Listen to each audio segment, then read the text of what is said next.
Story 4. Duck and Dukes. "But I keep telling you," said Duck, "there are no dukes.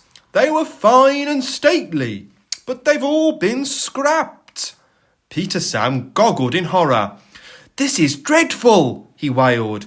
"The thing controller said the owner said the Duke said he was coming to our centenary to open our extension round the lake, and now he's scrapped, and Skarloey and Renius's birthday will be spoilt. Oh dear, oh dear." He bustled away with his empty coaches to tell his bad news. "I think," said Skarloey, "that Duck was pulling your wheels." "No, Skarloey, he was quite serious." "He always jokes like that," chuckled Skarloey. But no one agreed, and they argued so loudly that the thing controller came to stop their noise. They told him about Duck, but he paid no attention. "I've no time for his nonsense now," he snapped. "There's a change in tomorrow's work. Skarloey, you will meet the Duke at 11 instead of 10:30, and he hurried away. "If there is a Duke," said Duncan, but they were all too tired to argue any more.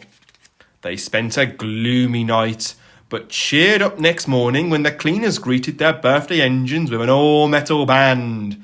Drivers and firemen joined in, and even the thing controller banged a metal plate as loudly as anyone. The engines punctuated the music with their whistles. The owner laughed and held his ears. Presently he looked at his watch. "That's enough," he ordered. So Rusty, Sir Handel and Duncan went at once to find their coaches. Visitors crowded the big station. They wanted to go to places around the line to watch the celebrations. Peter, Sam and Rheneas had carefully practised their parts.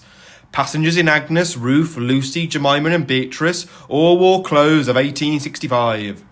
Rheneas had to pull them behind Peter Sam's television train, not too close and not too far, so that the cameramen could take their pictures. Visitors waved as they went by, and at last they reached the special sidings near the extension, where they settled down to wait. "Listen," said Peter Sam at last.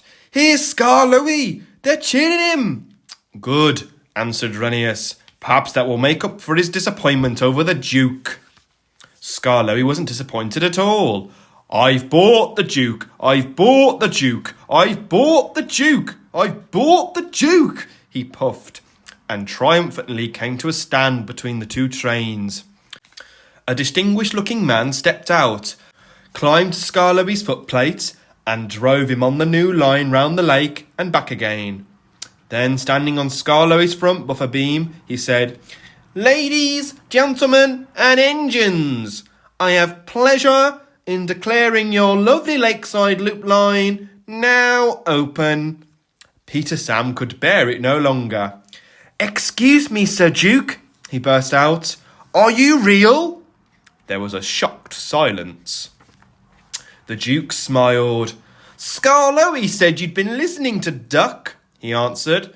"Duck thinks Dukes were Great Western engines, but Dukes are really people. I am happy to assure you, Peter Sam, that I'm a real live Duke."